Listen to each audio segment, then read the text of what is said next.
James three, and it's good! At the buzzer! Damian Lillard! Are you kidding me? 10, that's his youth right there. Tagovailoa trying to make up for it. Fires to the end zone. Touchdown! Alabama wins! Cortez delivers. Freeman hits the ball to right field. She is gone! Gibby, meet Freddie. Game 1 of the World Series. Welcome back, everybody, to another episode of Just Work Sports Radio. We have a lot of sports to go over today. Lots of different sports. Honestly, it's an all-around episode.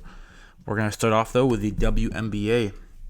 Lots of drama come out last night with the Seattle Storm and the Atlanta Dream, with Flau'jae Johnson and Angel Reese, two former LSU teammates.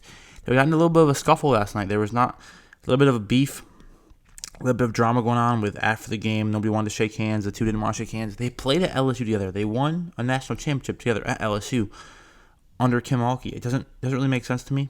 There was a rumor a long time ago that Flau'jae's mom said that Angel Reese had a 1.5 GPA, which you obviously can't play sports in the NCAA if you have 1.5 GPA.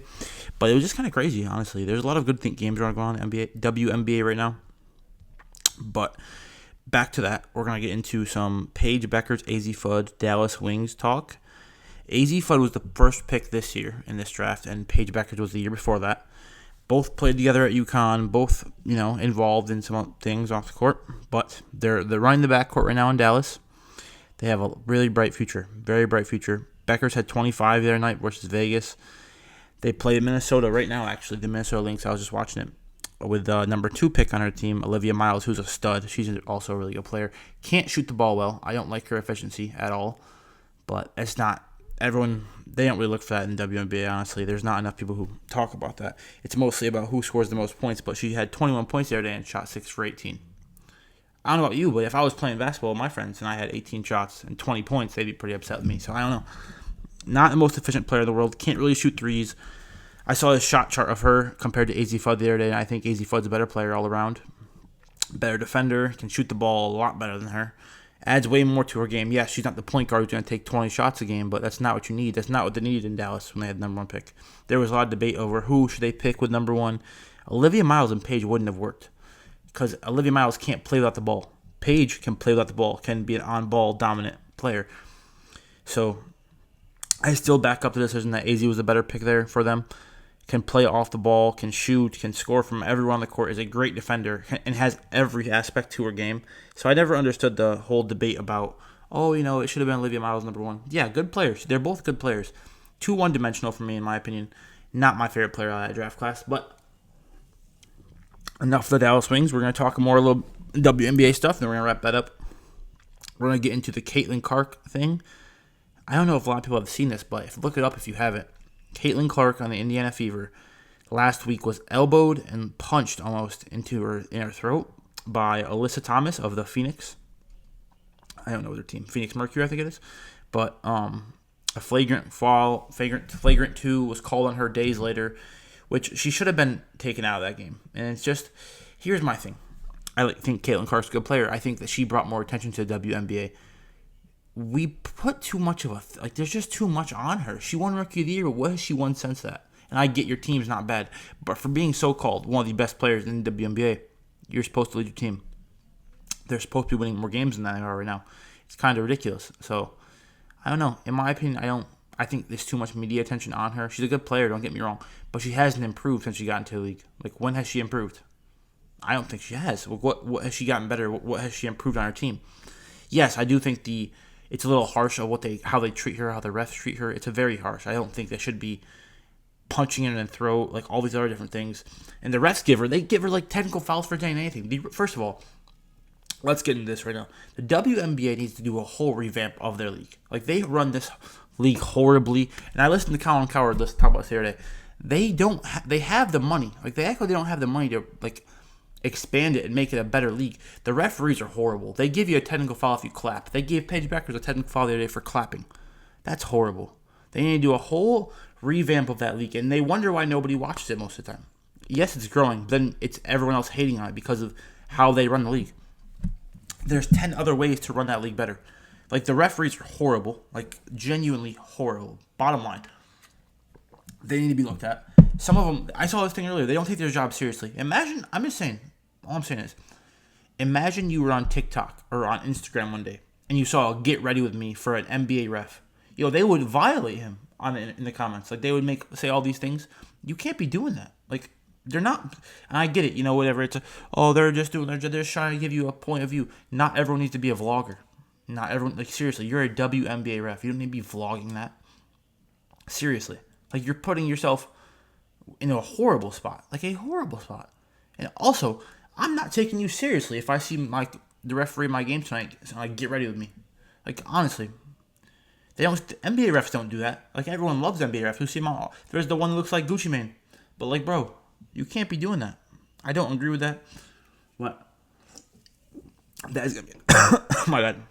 Enough for the WNBA.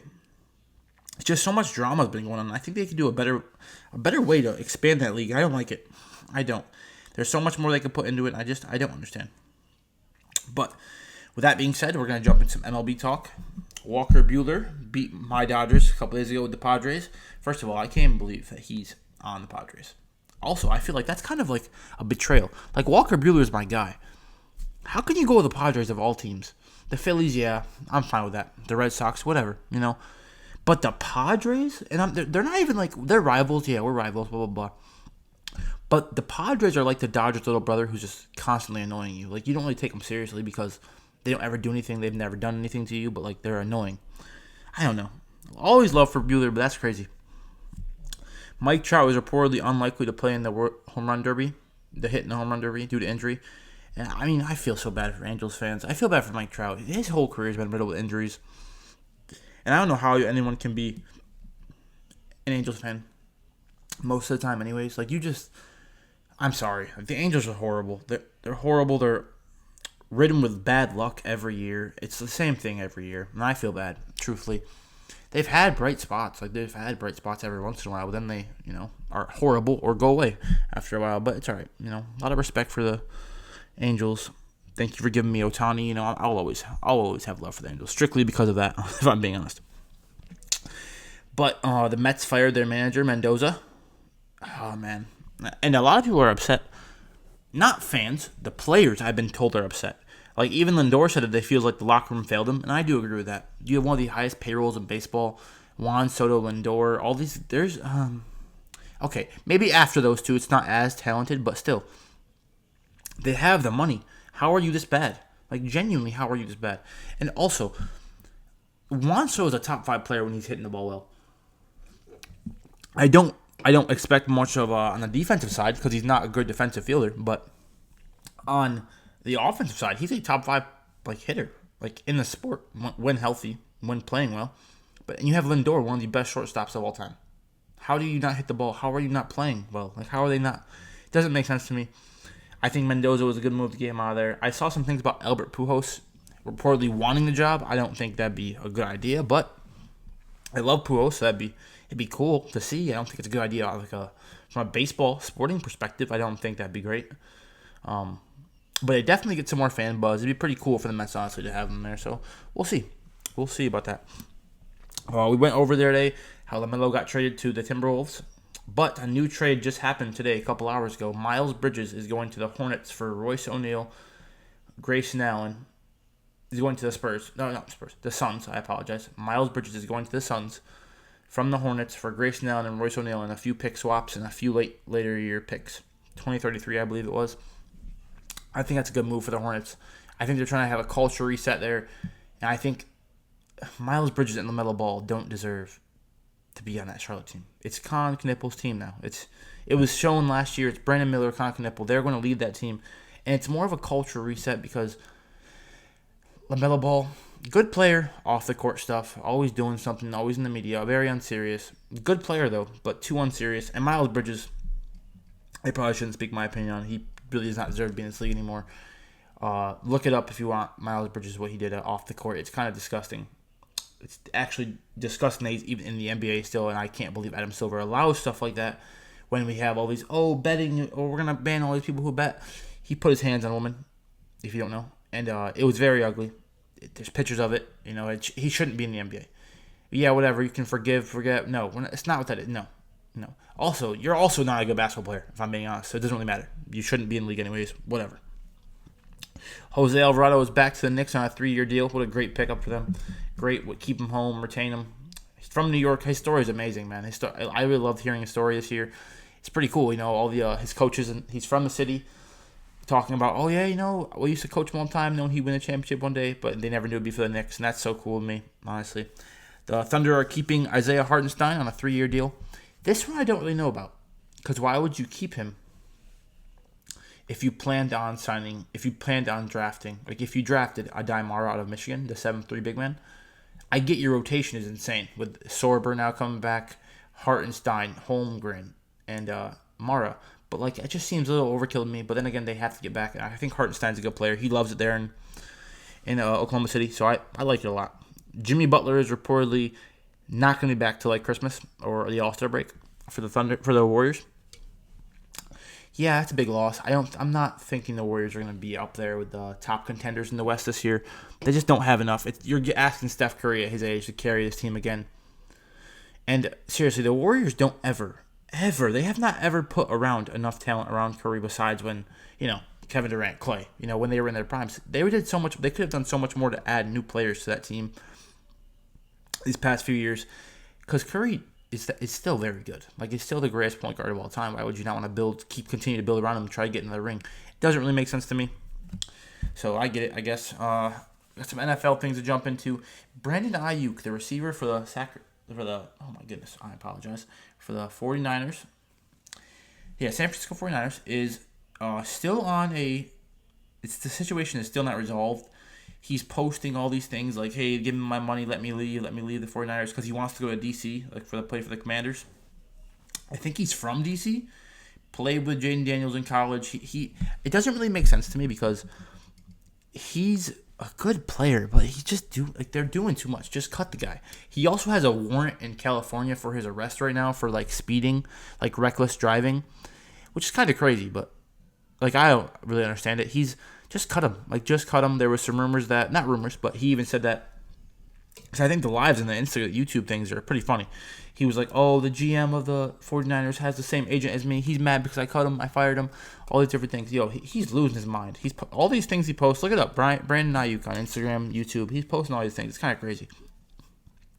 Again, wide receiver. I don't know if he improves the Commanders, but, I don't know. He's good. Not great, but, we'll see.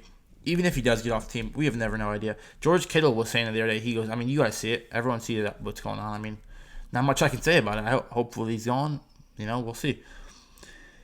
Yeah, that's all. I don't have much NFL stuff to talk about today. There's not much really going on right now with the whole OTAs wrapping up, training camp coming up. We'll see.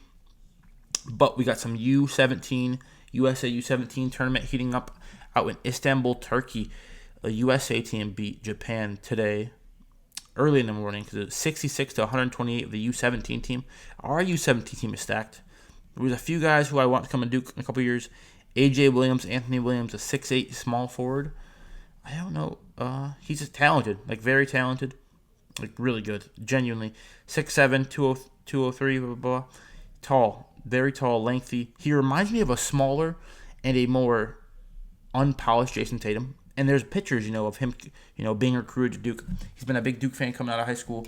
I do think he ends up at Duke. And then we have our boy, Joakim Boumje, who's from Barcelona, born in Florida, played in Spain, played for FC Barcelona, the basketball team out in Europe. Came back to the USA, committed to Duke. He's only 16 or 17 now. Had 7 blocks today. 7-foot big man. He's going to be insane. Has 2 years at Duke, 16 points today. Hits a few. He can shoot the ball insanely well for how tall he is, and it's very impressive. 6'11", 7 foot, still growing, and shots 2 for 3 from the 3. But every jumper he shoots, it looks cash. And then the one who I'm most excited to talk about today, Beckham Black. He's the younger brother of Anthony Black, who played at Arkansas a couple years ago. Anthony Black was one of the most talented players I've seen come out of Texas in a very long time. But his younger brother might be better than him, and it's not even close. He's only 6'3", but the way he plays the game of basketball at this age, he controls the pace. Nobody speeds him up. Nobody slows him down. He gets to his shots well. I think there'll be a little tweaking of the jump shot because it's a little hitch in it right now, but there's still a lot of time to grow that. He's going to be a star, and I don't know where he ends up right now because he's still very young. If I was to guess, it'd be Kentucky, Duke, or Arkansas. And I think I'm excited for that. I'm really excited for him. He's good. He's a stud. He's carrying that team out. And not carrying because there's a bunch of good players out in there in Istanbul playing for the U17 team right now. But the way just the feel for the game, I think he is going to be the unanimous number one player in the 2027 draft. Not draft, but number one player in that class. Maybe not for the NBA draft. Because I think it'll be Boom Shea. Or if A.J. Williams does reclass up to come up here, I think he'll be the number one player because he's already the number one player in 2028. But he's the number one player right now. Beckham Black is. And it's going to be unanimous. He reminds me almost of a younger, smaller Cade coming out of high school. And Cade was the number one player in high school. He has that feel for it. Maybe not as athletic, but can get to his spots perfectly well and makes his teammates a lot better. But that's enough for the basketball talk today. And then we're going to do some World Cup stuff. Man, Harry Kane made history last night.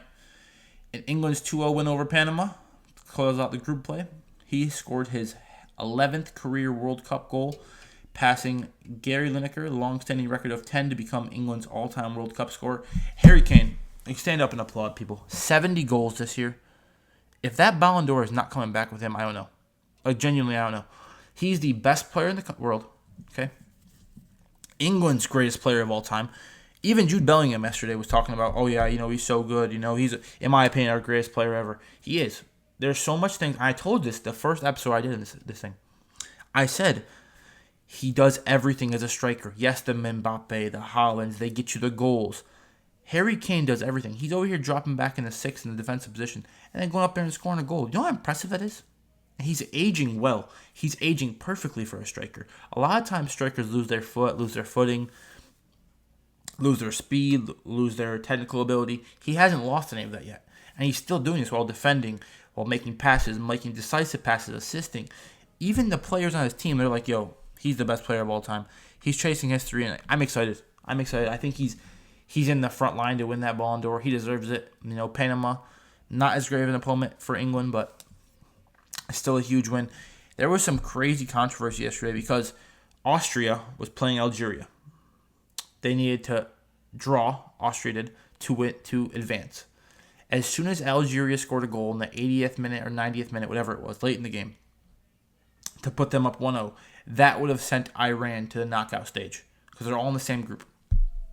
Instead of that happening, Austria comes back in the 95th minute, scores a banger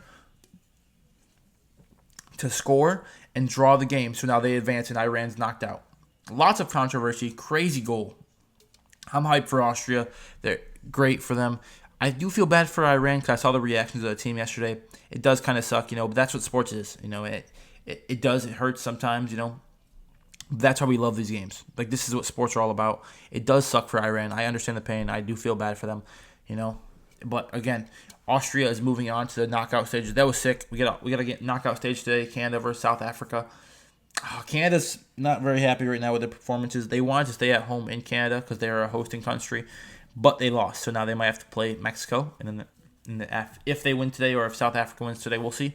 But, yeah, short episode today. Not much to talk about. As the weeks go on, we're going to keep adding more stuff. But yeah, that's all for today. Thank you for listening. We'll have another episode out this week. Thank you. I'll be honest, I ended that episode, but I had more to say. I ended it a little too early for my liking.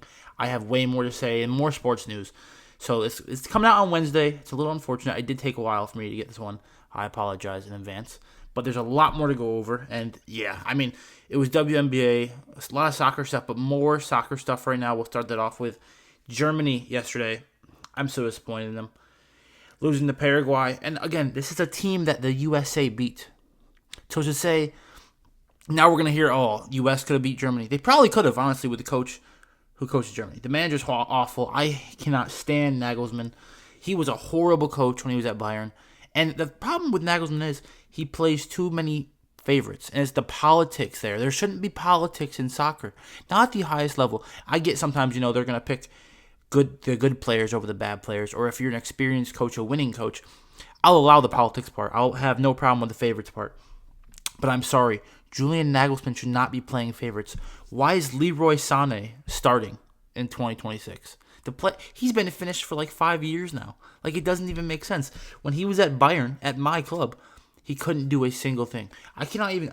Every week I'd watch him and we'd be like, yo, I cannot believe he even plays for us still. I don't know how he got an offer to go play for Galatasaray in Turkey. Yes, it's a league that's finished. Yes, it's not a top 5 league in the world. But he's not a good player. He plays the right wing and he can't even score. He can't dribble. He can't pass. He can't get by you. He can't even shoot anymore. Like, it's so bad. Even the passes he makes, the close passes, you're like, oh, is he gonna flop this right now? Because you really don't know. Like, just every single pass, you really don't know if he's gonna mess it up. He's that bad of a player. And then on top of that, you're playing a Paraguay team yesterday. Yeah, I'm coming out the day after. I apologize. I was busy.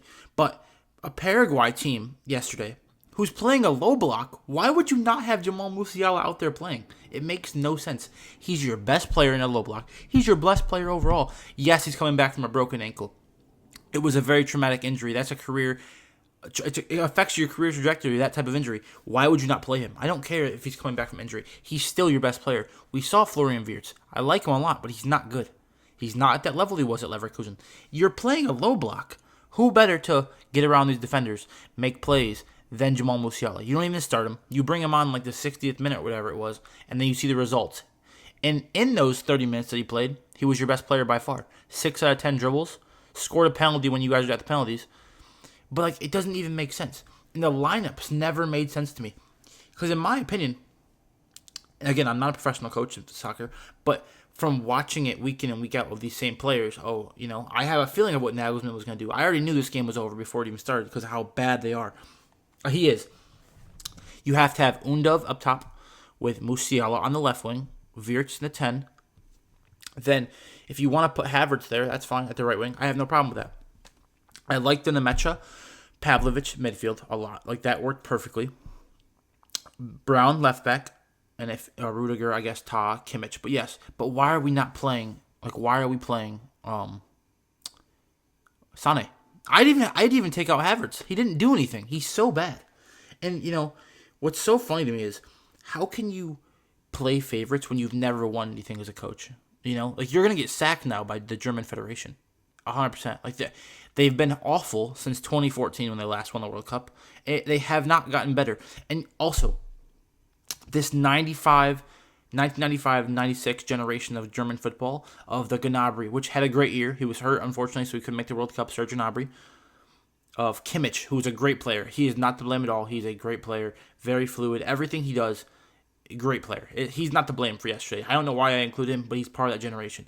The Goretzka, the Sané, the I'm not blaming but he's in that generation. You shouldn't be out there. The Ram, you should, oh my goodness, he brought on Goretzka at the 45th minute and thought this was serious in a World Cup game. Goretzka, he doesn't even start for us. He hasn't even played for us.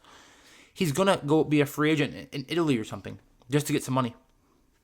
I knew it was over. I'm serious. When he brought him on at halftime, I knew it was wrapped up, and that's what it solidified him. So I was going to the gym and I was like, okay, I'll watch a little bit of the gym. I'm mid-set, but I look at that TV, and it says Goretzka on for Nemecha. Again, we don't know if Nemecha had an injury of some sort, like whatever, he had a knock somewhere.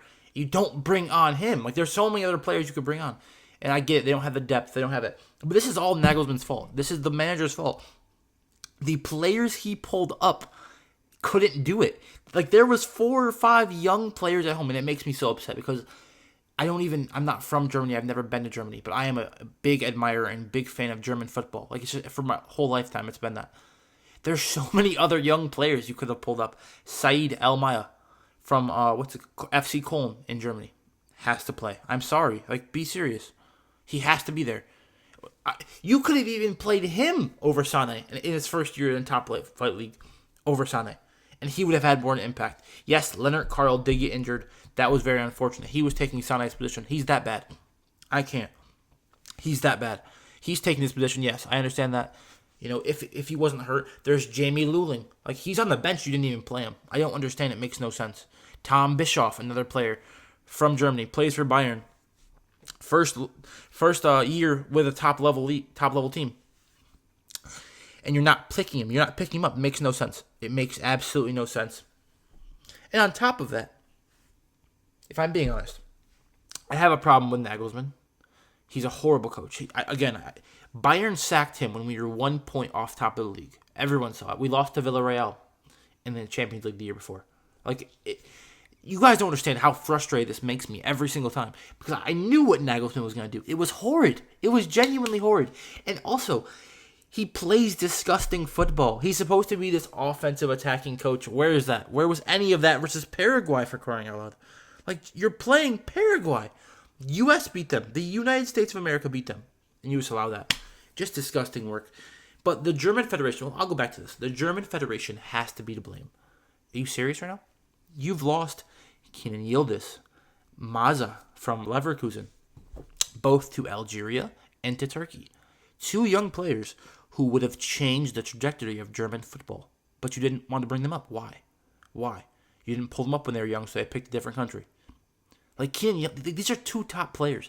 2 top young level, good players, and you didn't want to pull them up. Makes no sense. I saw something earlier. It was good thing the German Federation has blah, blah, blah to pull up. No, they don't. Oh, wait. They don't. Because they don't. I couldn't believe it. It's deserved. It's very much deserved. There was a video I saw yesterday before the game of the German fans after the Ecuador match, and they're like, yeah, we're losing next round. We're losing. We're out. They knew because of how bad Julian Nagelsmann is. And I can't understand it. He's going to get fired. He's going to get the sack. It's all deserved. He's a horrible coach. I don't even dislike him as a person. He's so arrogant for someone who's never won anything. And he's so arrogant for someone who plays such an awful, boring... if I was to be like, hey, this is your first time watching a soccer match at this level, I'm not putting him on. I'm not putting his game on. I'm not putting him when he was at Bayern or at Leipzig. Seriously. He's awful. It was just a disgrace. That's why, I'll be honest, that's why I saved this. I'm glad I saved this because I was so mad after that game yesterday. It was disgusting. And I'm not even trying to be biased, but I really don't care. That's just ridiculous. But Brazil, Japan, cinema. What a great game that was. Brazil barely makes it through with a Gabriel Martinelli game winner at the end, match winner. It was amazing. A great game. Shout out to Japan. They played a great game. Japan was dominating them for most of the game, if I'm being real. It was a good game. All of these games yesterday were good games. All of them yesterday. I was just watching the France-Sweden game. I'm probably going to go back out there and watch this once this is wrapped up. But all of these games in the knockouts so far have been great, great games. The World Cup's living up to the highest level. And like I said, it's going to keep bringing more people to watch in America. It's amazing. My group chats we're all talking about the World Cup all day. These guys don't even text about soccer most of the time. It's amazing to see. I love it. It just brings everyone closer. France is also up 2-0 though right now, as we speak, and Ivory Coast did lose to Norway earlier, 1-2. It was a great game. Holland, Nusa. What can I say? Antonio Nusa. I called it before. He's gonna be a star. I'm praying Bayern brings him, but he's gonna go to a top level club next year. I don't know if it'll be Man United because they want him to in Manchester United, but we'll see. He's a good player. Really young players. These are all the young players, lots of potential. But anyways, the other game we had yesterday was Netherlands-Morocco. Morocco on penalties. And you can't speak about Morocco right now without bringing up Ismail Saibari. My boy, honestly, I cannot believe we got him. Bayern got him for $55 million before this. He scored a crazy goal this year in the Champions League versus us for PSV. And I was like, we need a player. I'm not even joking. Honest to God, I said we need a player like that. And we go and sign him. And nobody even knew. It was like a surprise signing. Nobody knew. Apparently our coach wanted him badly. But he has scored a goal in every single game in the World Cup so far. And props to our scouting team. Props to our sporting director, Max Robo, for getting that fee down to $50 million before the World Cup. We would easily had to pay way more than $55 million. I believe we'd have to pay $90 million for him right now. He's balling. And he can do everything. He just does everything. Netherlands, another disappointing World Cup for them. And it doesn't make sense to me. I think it's Klinsmann is his coach, their coach for Netherlands. And the Dutch they struggle every year. And they have the quality and the talent to get there. It makes no sense, really. I saw people, they're the dark horse. They're never going to be a dark horse with Klinsmann as their coach. It's never going to happen. He doesn't play a football. Same thing with Nagelsmann. Attractive football. Like, I'm sorry, nobody wants to watch defensive football at the highest level at the World Cup. You're here to score goals. This is what wins you games. Like, what are we doing? What are we doing? Why are you playing a park the bus dance against Morocco, for crying out loud? And also, shout out to Morocco. They're balling. Like, genuinely balling. Like, we were supposed to... Listen, I was supposed to have a bet. With my boy Scott, we were supposed to have a bet about our dark horse, and I messed it up because it was supposed to be them. It really was. That's on me. But Morocco's awesome. Like, they were balling. And shout out to them because a Netherlands legend, a Dutch legend, I don't want to butcher his name, Raf van Dart, I think it was like, oh, Morocco doesn't have the quality to beat us. And you saw what happened. Morocco is that good, everyone. Morocco is that good. It's exciting because it's almost a golden generation going on right now. They have so many young players, so much young talent. I'm excited for Morocco. And again, shout out to Ismail Sabari. I can't wait to see you at Bayern this year, my boy. Great player. But that's enough for the World Cup for today. We have some crazy NBA news. Yesterday, or 2 days ago when you'll hear... 2 days ago, Ja Morant traded to the Trailblazers for Jeremy Grant and Chris Murray. First of all, shout out Jeremy Grant, Syracuse legend. I'm not a Syracuse fan, but I remember that. Chris Murray, brother of Keegan Murray. And it's going to be a Morant-Lillard backcourt and then Denny Advia. I do think, though, if I'm being honest, they have so many young guards in Portland that maybe a Scoot, maybe a Sharp, maybe a Drew Holiday are going to be moved for a Jaylen Brown because they have the money for it now. They have the players to back that up. I do think that the Blazers aren't done.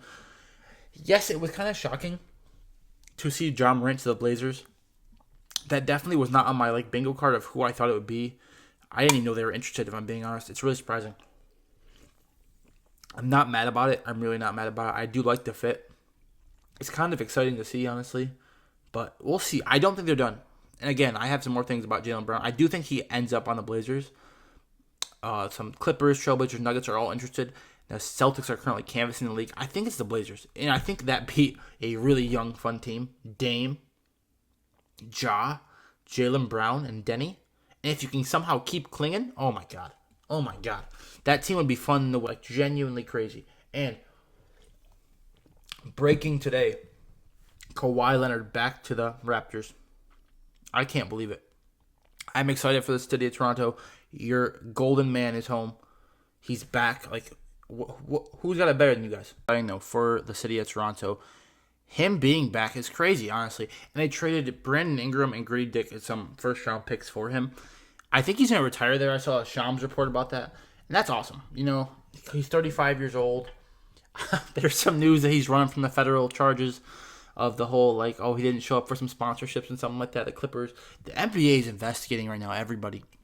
They indicted Malik Beasley yesterday, the FBI, for betting on games. And all I'm saying is, you're making $40 million a year. You made $40 million your whole career. Why are you betting on the NBA? If you're going to bet, go bet on football or something. What are you doing? Match fixing.